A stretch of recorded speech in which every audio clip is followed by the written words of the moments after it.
Alhamdulillah nahmaduhu wa nasta'inuhu wa nastaghfiruhu wa na'udzu billahi min shururi anfusina wa min sayyiati a'malina. May yahdihillahu fala mudilla lahu wa may yudlil fala hadiya lahu. Asyhadu an la ilaha illallah wa asyhadu anna Muhammadan 'abduhu wa rasuluhu la nabiyya ba'dah.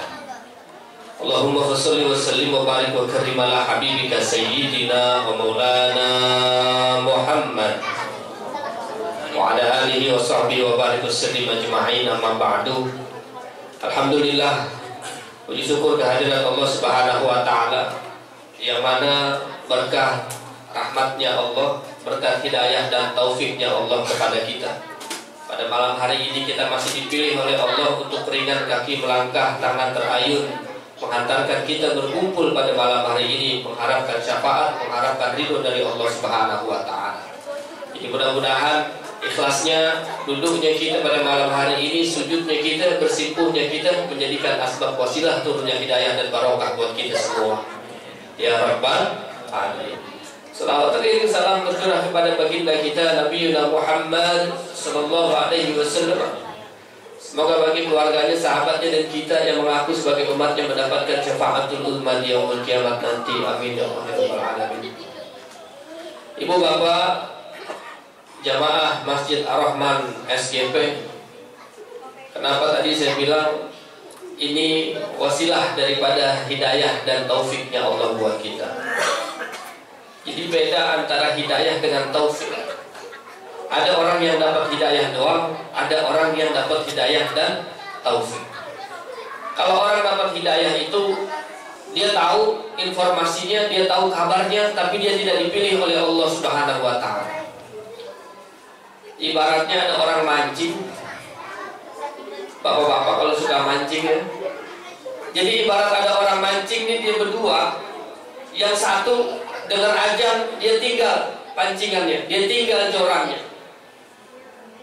Lalu kemudian dia berangkat ke musola atau ke masjid berangkat sholat. Nah ini berarti dia dapat hidayah dan taufik. Dia tahu ini waktunya masuk sholat, dia tahu ini udah azan masuk, dan dia dipilih oleh Allah untuk berangkat ke musola sholat. Dia dapat hidayah dan taufik. Yang satu dia dapat hidayah doang, dia tahu ini azan, tapi dia jagain pancingan temennya, dia nggak pilih untuk berangkat ke musola, berarti dia dapat hidayah doang. Nah kita malam hari ini alhamdulillah dapat hidayah dan taufik. Barangkali di antara yang lain banyak yang sudah kalah dari tarawih-tarawihnya, mungkin kemarin sampai keluar-luar. Kayaknya memang begitu Ramadan sendiri ya. Jadi mudah-mudahan kita dipilih Allah, dikuatkan sampai malam akhir nanti. Amin ya Allah ya Rabbal Alamin. Jadi nikmat luar biasa. Betapa Ramadan ini sudah diumumkan oleh para ulama kita, para guru kita. Betapa ada promo yang luar biasa. Orang kalau tahu promonya Ramadan, dia pasti berbuka. Betul Bapak? Ibu? Bu? Masih banyak ibu-ibu di belakang? Alhamdulillah. Ibu kalau dapat promo, dapat kabar, besok beli minyak 3 liter, bayarnya 3 liter, dapatnya 10 liter. Kira-kira ngantri apa enggak tuh? Ngantri. Kalau dapat kabar beli beras, bayarnya 5 liter, dapatnya 20 liter. Kira-kira ngantri enggak? Ngantri. Karena udah diumumkan, dikasih tahu promonya Ramadan nih, kita dapat banyak di Ramadan, tinggal kita nggak tahu. Kalau kita tahu, kita pasti berangkat ngantri, kita berlomba-lomba. Kita tahu promonya Ramadan, di dalamnya ada ampunan, di dalamnya ada rahmat, di dalamnya ada kemuliaan dari Allah, di dalamnya ada peninggian derajat, dikabulnya segala hajat. Maka orang-orang yang tahu promosinya Ramadan, dia nggak akan mungkin santai menjalani rangkaian-rangkaian ibadah yang ada di Ramadan. Dia tidak merasa cukup dengan puasanya saja. Kalau orang merasa ini promo luar biasa, kita beli minyak bayar 3 liter, dapatnya 10 liter, maka kita nggak akan cukup tuh dapat 10 liter. Kalau perlu kita bawa anak, bawa saudara, bawa ipar, bawa siapa, ikut ngantri bareng, kita kasih duitnya, iya nggak? Biar dapat banyak.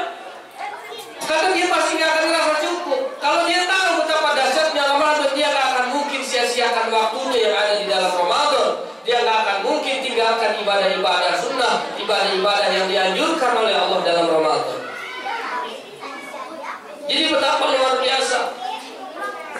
Kita dianjurkan untuk menyempurnakan puasa kita. Summa atimus siyam ilal lail. Kita dianjurkan kemudian sempurnakanlah puasa kita. Surat Al-Baqarah ayat 187. Sempurnakan puasa kita sampai malam illal lail. Maksudnya bukan puasanya dilanjutin sampai malam, Pak. Tapi dianjurkan untuk menyempurnakan puasa kita dengan ibadah-ibadah yang ada di malam hari pada bulan suci Ramadan. Termasuk sholat tarawih. Ini tarawih kan adanya di bulan Ramadan doang. Bulan-bulan lain nggak bisa kita kerjakan. Maka sempurnakan puasa kita dengan tarawih ini kita jaga. Kita istiqomahkan betul dalam sebulan ini. Karena cuma sebulan ini aja. Kita diperintahkan tarawih ini sebulan ini aja. Kadang-kadang kita berat kalau udah mulai buka puasa di luar, buka bersama, pulang udah males, udah jam 8, jam 9, jam 10, udah capek duluan. Kalau kita tahu tadi promonya Ramadan, mau pulang jam 9, mau pulang jam 10, dia tetap tarawih biarpun sendirian. Karena apa? Karena dia merasa puasanya perlu disempurnakan dengan ibadah yang ada di Ramadan, yaitu dengan sholat tarawih dan witirnya. Jadi kita berupaya agar puasa kita semakin hari, semakin tahun, semakin dewasa oleh Allah, dibimbing oleh Allah, didewasakan oleh Allah Subhanahu wa Ta'ala. Makanya para ulama mengajarkan jauh dari sebelum puasa.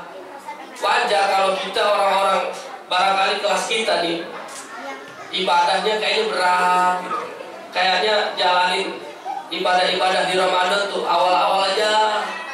Karena kita gak prepare dari jauh-jauh hari, Pak. Ulama kita ngajarin nyambut Ramadan dari jauh-jauh hari, bahkan dari 2 bulan sebelum Ramadan sudah membiasakan tubuhnya, lahir batinnya beribadah kepada Allah Subhanahu wa Ta'ala. Makanya dikatakan oleh para ulama memanjatkan doa jauh dari sebelum Ramadan. Allahumma barik lana fi Rajab wa Sya'ban wa ballighna Ramadan. Di dalam kitab Nasail ini dikatakan bahwasanya para ulama mengatakan Rajab itu bulannya nanam, Sya'ban bulannya menyirami, dan Ramadan bulannya untuk panen. Nah kita Rajab anteng aja, nambah sholat kagak, nambah zikir kagak. Sya'ban anteng aja, nambah puasa sunnah kagak, sholat malam kagak. Begitu datang Ramadan mau ikut panen, nanam kagak, nyiramin kagak, pas panen bawa karung. Kira-kira dapat gak? Nanam kagak, nyiram kagak, pas panen datang bawa karung. Tapi saking maha baiknya Allah, orang gak nanam, gak nyiramin, begitu datang Ramadan dia bawa karung, dikasih sama Allah. Allah hargai dia mau mendekatkan diri kepada Allah lewat puasa. Ini baiknya Allah Subhanahu wa Ta'ala.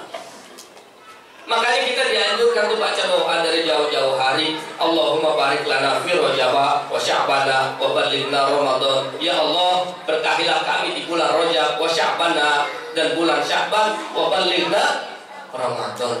Sampaikan kami di bulan Ramadan. Ballighna Ramadan bermakna bukan hanya sekedar minta disampaikan, tapi ada ulama yang menafsirkan di sini baligh bermakna dewasa. Karena berapa banyak orang yang minta sampai umurnya sampai Ramadan, begitu sampai anteng-anteng aja, puasa kagak, tarawih kagak, ibadah-ibadah yang lain kagak, padahal umurnya sampai.